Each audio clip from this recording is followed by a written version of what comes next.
So I went to watch Dumbo the other day, and to my surprise I actually kinda liked it. I'm usually not all that excited when it comes to Disney live-action fairy tales.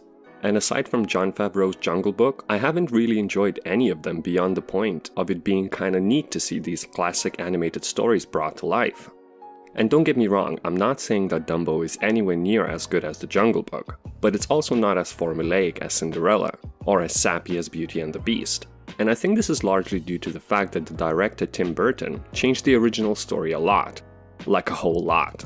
Seriously, aside from the fact that this film is about a flying elephant called Dumbo, the movie really doesn't have anything else in common with the 1941 animated version.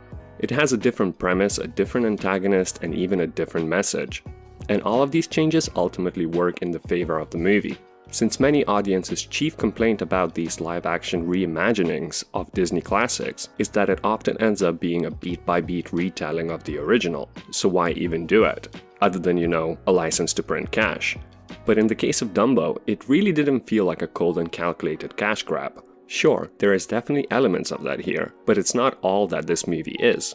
Dumbo is just familiar enough to be nostalgic and throw a bone to the lifelong Disney fans, whilst at the same time telling a brand new story aimed at a whole new generation of potential fans.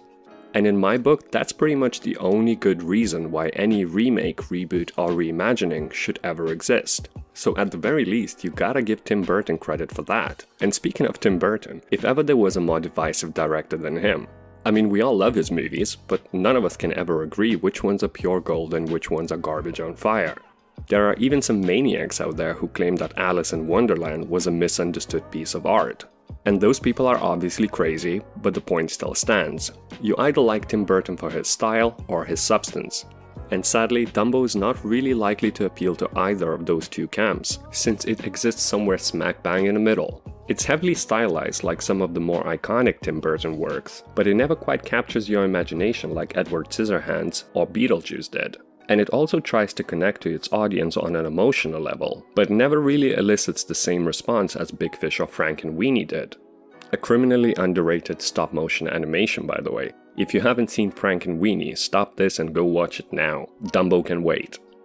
So I guess in a sense, Dumbo is a missed opportunity, but not necessarily one that you should miss out on. And contrary to what a lot of people out there are saying, Dumbo isn't a total waste. There is plenty of good here. Sure, the visual effects did look kinda sloppy and unfinished, but it also had amazing and imaginative set and costume design. And yes, the human characters were kinda one-dimensional and hard to care about, but that was more than made up for by the emotion and heart captured by Dumbo himself. Seriously, those big and wondrous blue eyes should be enough to melt any cynic's heart.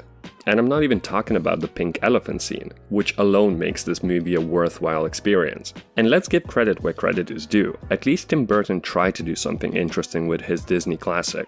I'm not too confident we'll be able to say the same thing about Guy Ritchie when it comes to Aladdin later this year. So in my opinion, Dumbo isn't a perfect movie, but it is also a far cry from being rotten.